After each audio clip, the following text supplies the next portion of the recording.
sejarah migrasi besar-besaran kaum Ba'alawi ke Nusantara. Like dan subscribe dulu, agar selalu menyimak sejarah Nusantara berikutnya. Terima kasih. Assalamualaikum warahmatullahi wabarakatuh. Sejarah masuknya kaum Ba'alawi Yaman ke Indonesia pada abad ke-19 adalah masa gelombang migrasi besar-besaran keluarga Ba'alawi dan imigran Yaman lainnya ke Nusantara. Karena ada faktor yang mendorong mereka untuk bermigrasi. Migrasi ini menyusul perubahan kebijakan kolonial Belanda yang secara perlahan menjadikan wilayah Jawa dan kepulauan lain di Nusantara terbuka bagi pasar internasional. Perpindahan mereka ke Nusantara didorong faktor kemiskinan. Negeri Hadramaut pada akhir abad ke-19 itu mengalami perang saudara antara Al-Kuwaiti dan Al-Hathiri. Mereka memperebutkan kekuasaan di Hadramaut. Bahkan kekayaan Hadramaut tahun 1930 hanya dapat memenuhi kebutuhan seperempat penduduknya.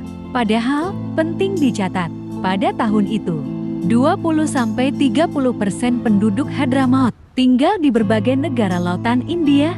Di Nusantara, mereka bekerja di bidang perkebunan, karyawan pabrik, tukang kebun, kurir, dan lain-lain. Selain itu, ada juga yang bekerja pada pemerintahan kolonial Belanda, seperti Utsman bin Yahya, yang diangkat menjadi mufti atau yang bertugas berfatwa Belanda di Batavia.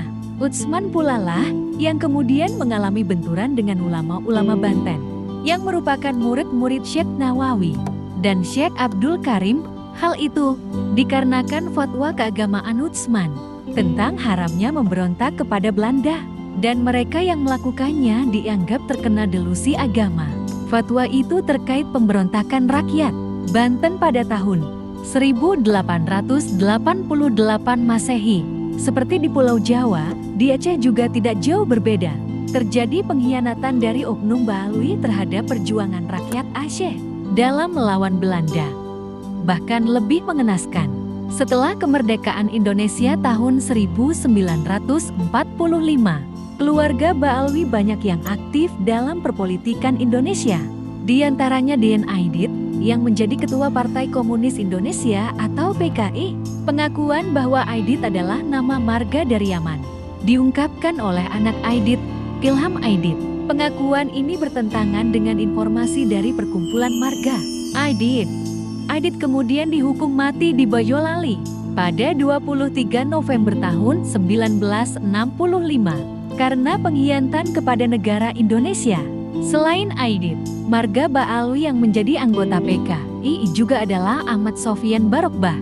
Ia dieksekusi mati pada 19 Januari tahun 1974 setelah diburu Angkatan Bersenjata Republik Indonesia. Selama bertahun-tahun di Kalimantan Barat, seorang marga Ba'alawi di Kalimantan Timur, Fahrul Barakbah, juga anggota PKI, yang ditangkap pasca meletusnya peristiwa G30 SPKI tahun ke-1965 oleh Sejarah Nusantara. Demikianlah sejarah Nusantara kali ini, dan nantikan sejarah Nusantara berikutnya. Terima kasih. Wassalamualaikum warahmatullahi wabarakatuh.